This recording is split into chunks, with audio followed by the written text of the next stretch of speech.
and welcome to the Scoop. I'm Farah, And I'm Nicole. and today we are going to talk about pragmatic, solution-oriented thinking, our value at Sonnenberg. So we're really excited to just kick that off and start discussing what that is and what value that is. Nicole, would you like to start? Yeah, sure. So pragmatic solution-oriented approaches really focus on like real world results. So taking actionable steps and using flexibility and evidence-based focuses to solve problems. So being very like goal-oriented. So ways that we do that would be to look at maybe a topic area and gather baseline data on that. And then before making a decision, really looking at what that data shows us, how we can adapt different ideas or strategies based on that, and how we can remain problem solving or like focus in on what we can do differently. Love it. I would like to add for solution oriented and just problem solving through is that sometimes you just don't know. Sometimes you cannot know, and that can be a source of waiting and figuring out how to problem solve through time too. I think that's a big thing with leadership and people in general that are either teaching or modeling or even, I mean, especially ABA, right? Because we're supposed to know, have the answers. We're supposed to know what to do. Sometimes it's just pausing and saying, I'm not sure. So let's go back to the data. Let's go back to see what we have or don't have, right? Because sometimes not having it, it says a lot too. And working through that way. So I think that's a big one. I think you've really kind of uh, gotten to a place where you can be vulnerable and be okay with not knowing. And that says a lot about, your leadership too. So I just wanted to add that. Um, Also, we have our fun shirts. Here, I'll show you mine. And that's kind of goes along the line of what I was saying is progress, not, oh, I don't think you can see it. Progress, not perfection. Progress is progress. It looks different for everybody. Little, big, in between, whatever, it looks different. And moving forward and being solution oriented is progress. So, Nicole, what does yours say? Okay. Mine says if at first you don't succeed, modify the antecedents and try again. You probably can't see it all, but here it is. I love it. That's a good one. It's fun. Um, yeah, so we love these shirts because again, it's progress. It's just again, keep trying. Keep, what didn't work is also um progress. And it's also part of the solution-oriented process is to continue to try and look back. I mean, that's ABA, right? That's all we ever do is just keep re-looking because that's how we disprove things too or get to the next step. Okay, cool. So, do you have any examples, Nicole, as far as like what you've come across within, could be systems, it could be clinical, it could be operations or things that you've had to problem solve over the years that could be started this way and it's completely the opposite? Yeah, there's quite a few systems that we're kind of working through right now, one of which really lies in kind of the OBM area, so the organizational behavior management area. And what we do with that is and Darvel is a really great resource for this. This is what he went to school for and some areas of operations that we're focusing on at the moment. And so you take a topic like retention, that's something we focused on, and gathering baseline on what the retention is and what it is not, I think equally important. So kind of those operational definitions of that and gathering all the information that we currently have on retention rates, on individuals, on why they didn't work out, why they did work out, and gathering kind of all of that like background information. And we essentially make a behavior plan based on that, or a treatment plan. And so what that looks like as far as next steps is we were able to gather a couple different areas that we were focused on, and one of which was training. The other was inclusion, and then the other one was environmental. So, what environmental variables were impacting people wanting to be in different tracks in different areas of our organization? What types of training tools were needed or we have and maybe are like underutilized in different areas. And so we kind of broke it down into those three categories, and really talked about how our values can be embedded into those different areas, and what decisions we can make based on all this data that we've collected. And some of that data is anecdotal too. So having a conversation with some of our new hires and why they liked different tracks versus other tracks, and just continuing to talk about that can improve some of our other systems or processes. And a lot of what we know about retention is correlated to areas like burnout, areas of client progress, caregiver progress, like overall rapport. So a lot of like interconnecting pieces there. Some of that information even leads into maybe another topic. So something we're also considering within that framework is fill-ins, and how much do our clients have fill-ins? Why do they have, and how we can limit that or make that make sense. The because we want all of our clients to pieces.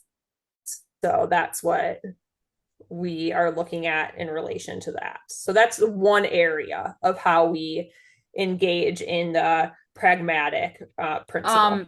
Do you find it's like an onion? Because you start here and then you're like, oh, wait, there's this layer. Oh, wait a minute. That goes over here. So you're like constantly digging down almost, right? Mm-hmm. It's really easy to get lost in that too, where because they all like, especially with a topic as big as like retention, Mm. it's all interconnected into everything else that we do. So it's really honing in on like, okay, what are the three categories, or what's like one area of it that we want to focus on, so that you don't get lost in having so many that it may become like overwhelming or inefficient to get results. Yeah, that makes sense. I could see myself going, oh, oh, oh, and then you're just because there's just so much. I definitely Yeah. rely on like my coworkers who think differently than me, and that's really important, is to like work on these pieces with a small team. Sometimes having too many perspectives can be challenging. However, like working with a small team to kind of just keep you focused and keep you coming back to, well, what is the data showing? Like, what have we already gathered, so that we can like continue on the process. Yeah, I think we've really learned from that too. That's been a lot of pragmatic thinking through time too, and I think we talked about this in another episode, but just having people that are very different than you. So if I'm a person that gets easily distracted, which I am, and I get excited about certain things, and then you're like all of a sudden off in left field because you've started here and now you're like, oh, there's all this stuff. To have somebody that's the opposite of that, that is more, we got to stay on this topic. Well, hold on, come back. Let's stay here, and keep on this. I think is really important. I think that's been a lot of uh, uh, problem solving through the years too, and coming back to, yeah, it's good to have different seats at the table that look that look at it very differently, but also that can work together towards whatever that goal is, whatever you're looking for. But I think that's important too. And that's been a lot of problem solving because we were really heavy sided on, you know, creators or, you know, type A personalities more, we call them all the colors and that kind of stuff. So that's been kind of cool. I think the Mhm. field in general, I actually have a different perspective today than I would have even had a few weeks ago. And what I mean by that is I've had some conversations. Nastia and I were actually talking about the fields and how, some people call it old versus new. And one thing that was kind of like an aha moment for me is that for me, and this is again my perspective, this is like my pragmatic thinking of like, let's go back to when I started. So I'm a dinosaur, I'm before funding and before BCBAs. So everything was psychology and gone through, in social and psych, mostly psych. And we thought like they're coming back to now. So it's very interesting because it's actually the old ABA is actually the new ABA, which I think is going to be actually very shocking to some people because they don't know that because they haven't been around for almost 30 years. So the scent, and actually, do I have that book? Do you have that book near you? Which one? The reframe one? Oh no, it's upstairs. It's not in my office. Okay, I'm just gonna grab it really quick. It sits at my bedside so I can read it at some point. Good for you. I've got I'm like, other maybe things if I there put too. it, it's a shaping procedure, right? Like, let's get it closer and closer to reading. I like that. Yeah, so we talk about reframe, and I don't know if you can see this. Carmen, if you can put that up in our podcast, that'd be great, the reframe. And this is something that's really being talked a lot about in the field right now and really being pushed and just, what that actually means. So more compassionate ABA and I don't know, Nicole, do you have a good way of explaining the compassionate care is what they call it, the model of it's reframing and developing where you Mhm. have, all of the things that people will say and have said in the past of kids become robotic, kids become they just, it's not, you just are forcing them to do things. It's all about compliance, compliance, compliance. And so they're flipping that over. And when I first started back in the day, not that there wasn't talk about compliance and things like that. That would be false for me to say that, but it was much more in like the psychology field. It wasn't they didn't have all these BCBA, the test and sit and do this and you have to go through all these things. And this is your program, this is how you program. You didn't have any of that. You developed it all yourself and it was very much more relationship based. And you could go in the community, you could go anywhere, you got unlimited hours. Parents were with you right alongside the way, so they were helping create programs, and it's really going back to that and has gone kind of back to that. So it was a really interesting conversation that I had because I didn't realize how really that's what's happening. And that's what's kind of been lost is that you have a very cookie cutter, like, now some of this is opinion, but you have all these assessments and all of these things like, here you go, test, do this. This is what you need to target. I mean, Nicole, you can talk more to that. And so it is very like in the box, kind of like this is what you do. And the relationships they don't really, and supervision isn't very targeted. And that's one thing we as Sonnenberg and Nicole and I and team have really been working on for, I mean, we're going on 6 years in a couple of months of compassionate communication, programming, relationship supervision, all of that. And people look at us like we have five heads, like, what are you talking about? And now here we go. We have all this programming coming out, books being written, and people talking about that. Well, that's how it used to be. It used to all be you sit down with a psychologist, they ran your program, they talked about the psychological part of the brain and how it's affecting the child and what you do. So Isn't that a different way of thinking about it? It like has come full circle. So to me, when people start talking about these things, I'm like, duh, you know. But again, I realize I've been shaped through the years of like what's happening and what the expectation is, and you got to do this, you got to do this. So it's just interesting because I didn't think about it that like that until the last couple of weeks. What's your thought on that, Nicole? Yeah, I mean, I can see that perspective and how that has evolved and why that's evolved. Because if you think about it, in other fields, they have this language. So everything that we're talking about as far as assent and compassionate care, that's in accepting and commitment therapy. Mhm. That's in some of these other areas. And so I have a learning history of other areas, education, like reflective practices in education. How a child develops is in education. So a lot of those other psychological or education fields, that's these practices have been around for a long time. Because when we talk about compassion, I think of psychological flexibility Mm, and how we relate to ourselves, how we relate to the environment, and how we relate to other people, and using language surrounding things that are more abstract, which Skinner wanted us to do in the very beginning.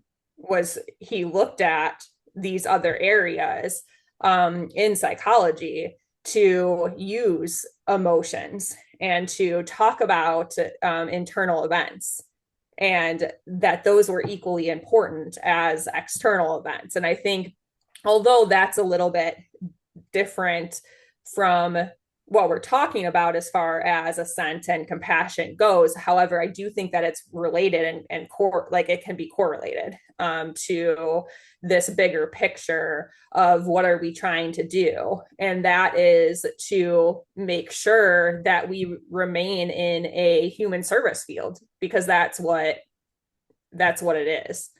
And so when BCBAs came around, I think that initially it was more like experimental too. And so you have these like teaching procedures that you learn the teaching procedures, you implement the teaching procedures, you get tested on those procedures, and those ethical guidelines and things of that nature. And outside of that, there wasn't much more. And I think the field is starting to catch up to other fields that have some of those other theories in place, um, and working through how to make those theories also observable. yeah. You see a lot of research coming out on supervision. And I think that's the reason for it, is because supervision is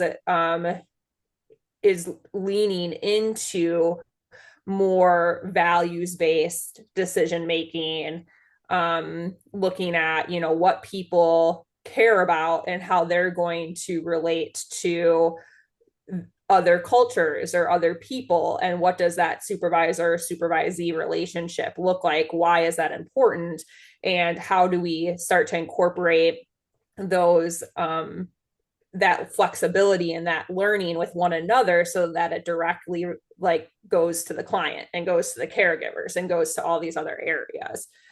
um Whereas, yeah, I think before, you didn't have when you didn't have like BCBAs and you weren't bound to like you have to do this, um it was probably different. There was probably more like social emotional components, social emotional development areas embedded within those practices, I would assume.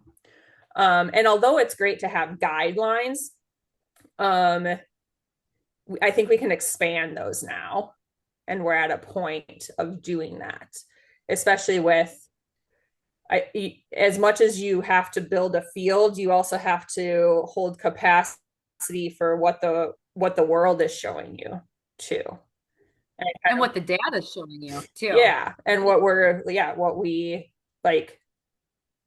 yeah, just need to now the guardrails need to be related to um people and everything and all the components of a person is a lot to think about.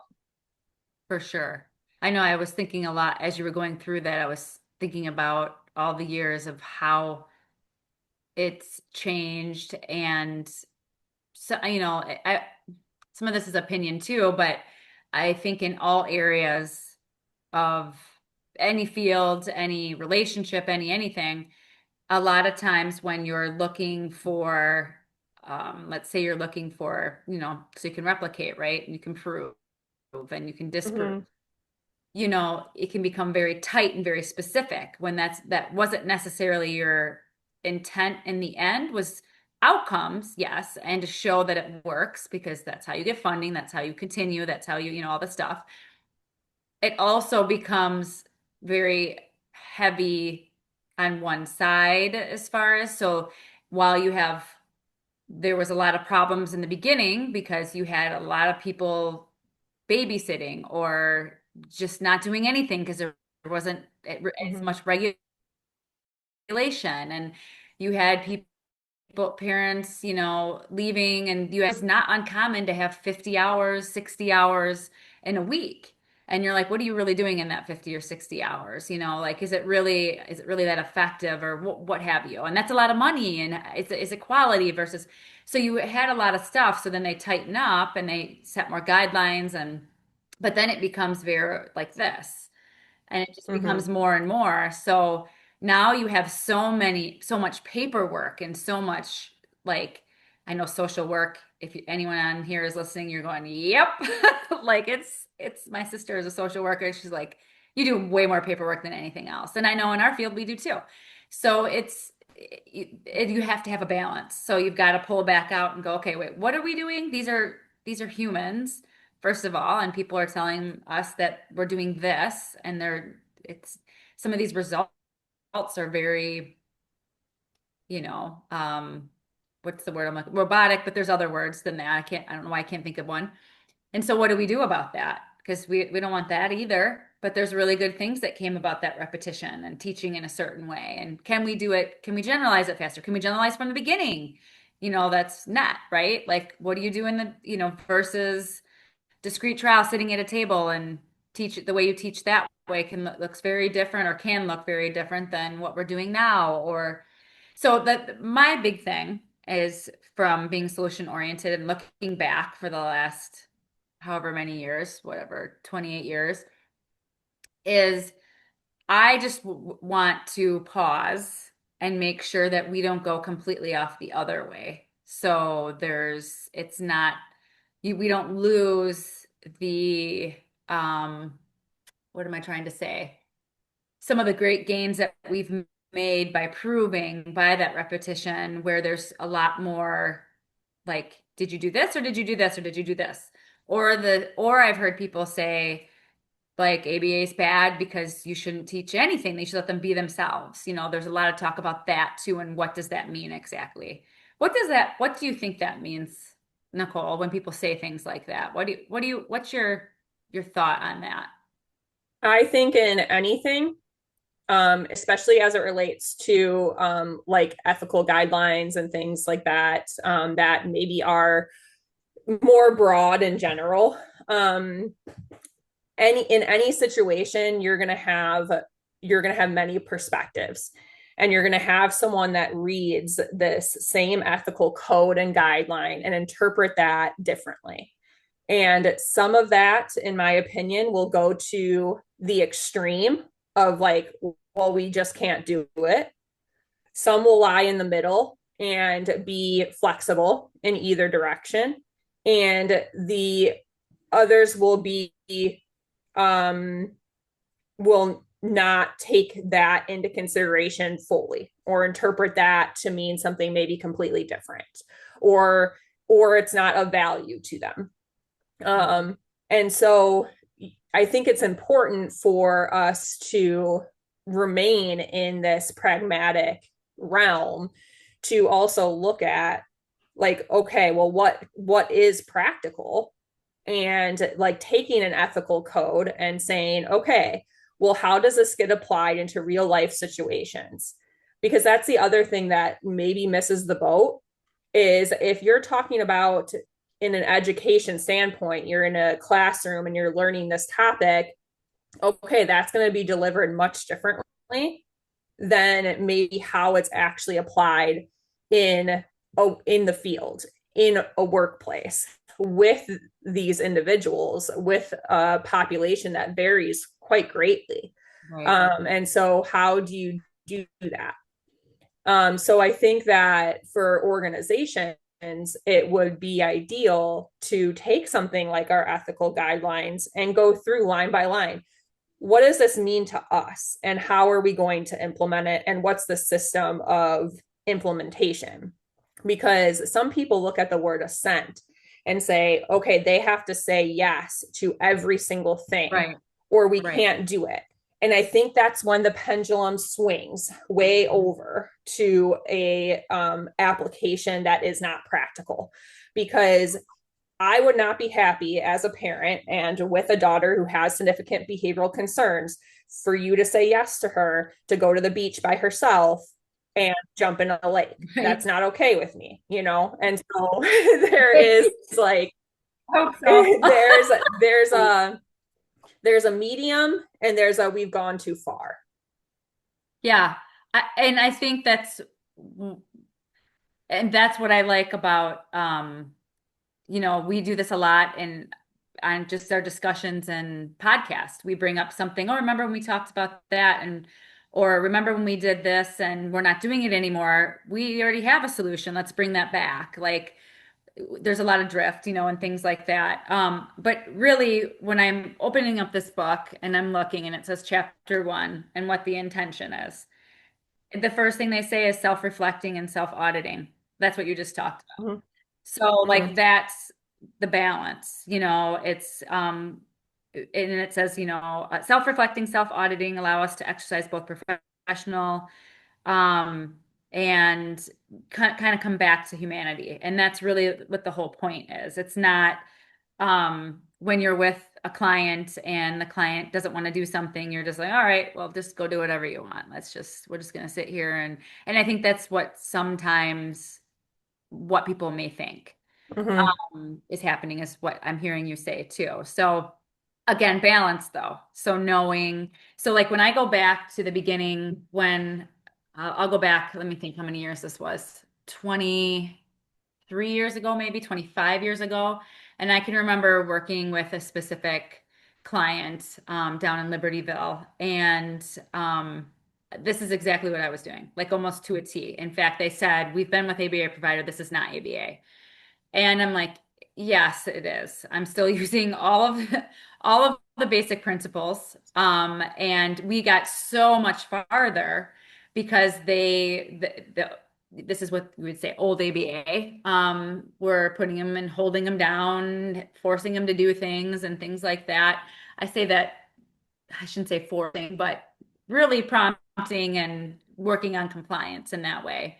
Mm-hmm. Where I was doing the opposite, and the results, I went 10 times faster. And then by the end, I was able to have him come and sit down and do all those things that they worked years on that they couldn't get him to do, but just by some of these principles or some of these the things that are outlined in this book. So, and it's been, like you said, it's been taught for many, many, many years. Like this is Mm-hmm. nothing really new. It's just a matter of where the field has gone and how BCBAs are trained in the field and how they're tested and all the different things.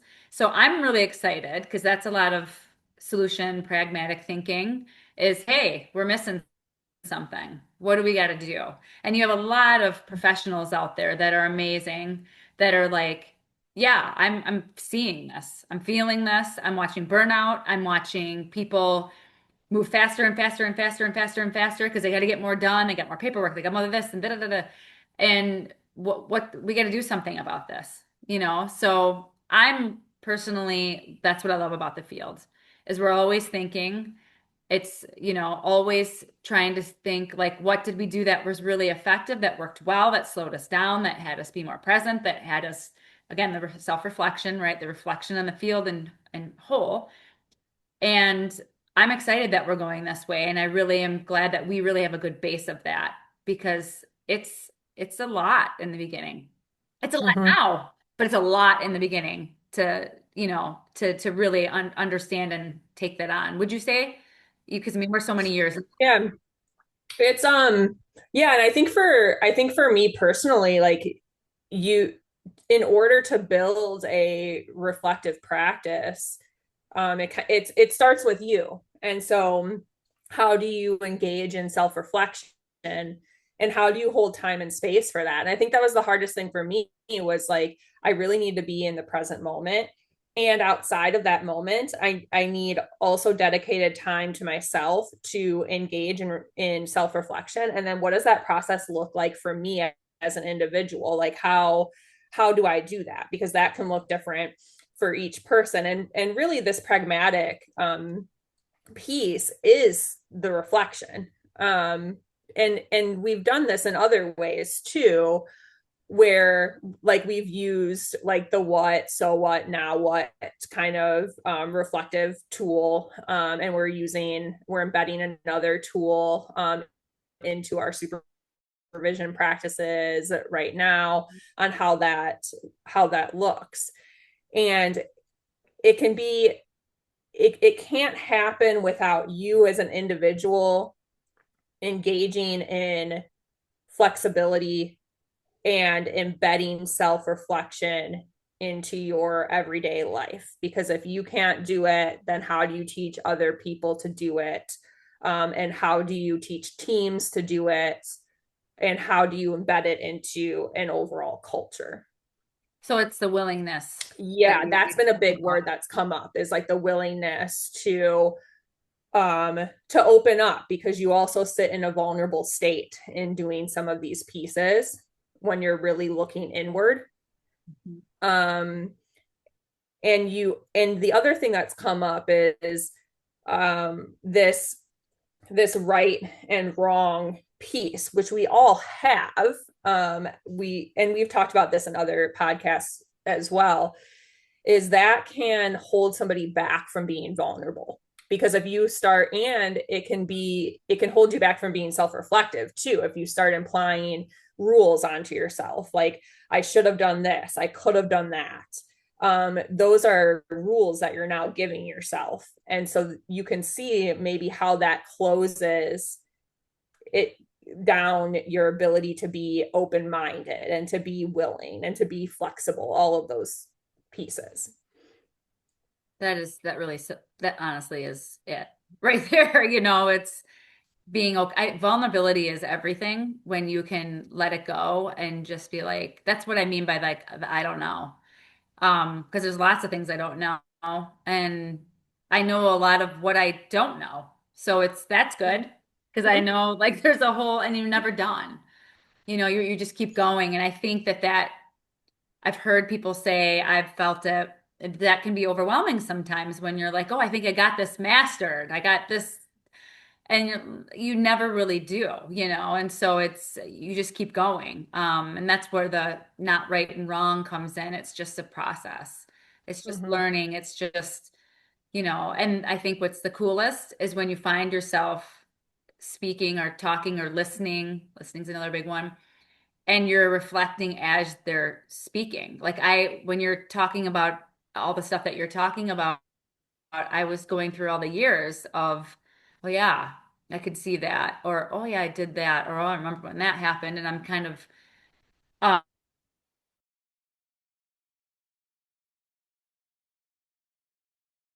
um, and like I said, or having great processes or policies or whatever, and then we drift, and then we're Mm-hmm. like, wait a minute, we have this, you know. So coming back, so that's a reflection. It's always like, what is going on? Like, why are we out here when we should be here? So, yeah, lots of thinking, lots of problem solving, and being very pragmatic about that. So, yeah, I think that's great. Reflection. We seem to always come back to Mm-hmm. that self-reflection, and um it's the right versus wrong is a constant struggle for me because I still want to put it in a, like we're going to do this. Well, okay. That might work in that situation. Like when you were talking about um were you talking about? Like an ethics code or some Mhm. it looks different in a clinic than it does at home. When you're talking about in relation to could be many different things because you're affected in the environment from other people, other clients, other safety stuff. The parents aren't there, the way that you interact potentially. So it does look different. And it might look different for Sonnenberg because we might have different ages, right? That can also be taken into consideration. So I think that's all really, really valuable. Do you have anything else to add on pragmatic, solution-oriented thinking? I don't think so. I mean, I think it's just a ongoing Ongoing. process. Um, and to keep at the forefront of, I think the solution oriented piece, I don't want that to get confused with like, and you said this earlier, that you need to have a solution. It's more about the process in which you gather information that's focused on like results, on efficiency, on flexibility, on how you adapt that to the environment you're in. And that it's like focus on, okay, what's not working. Yeah. However, that doesn't necessarily mean that you need a solution at the end of this process. It's more so that you engage in the process, if that makes sense. Oh, I like that. I like that. Engaging in the process. Um, yeah. I really think that same thing policy, let's just say, can really look different depending on the situation, the environment, you could put a bunch of different words in there, even though it is, um, again, you got to find the why and all of this, the what's really happening. So I think that's the pragmatic part. And I do like that you brought up the solution oriented because yes, maybe we need to look at that because I'm like, wait a minute. So, interesting. Because when you think of solution, you think of this is it. This is it. We're done. Mm-hmm. Maybe. Oh, that's interesting. Something to think about. But again, like that's the reflective part, right? You're thinking, oh, well, how do people take that? Could people be taking that a different way? Something to think about. But again, moving forward with this value and continuing to talk about this and just know that you don't have to know and just to always be reflecting and thinking forward and just knowing that you're never really done, I think is our message for this value. So thank you. I Yeah. mean, that's great. I think this was good to always again talk about. So we will continue to talk about our values and Nicole, anything else? Otherwise, we'll see you next time. Yeah. See you next time. All right, see you next time. Bye. Bye.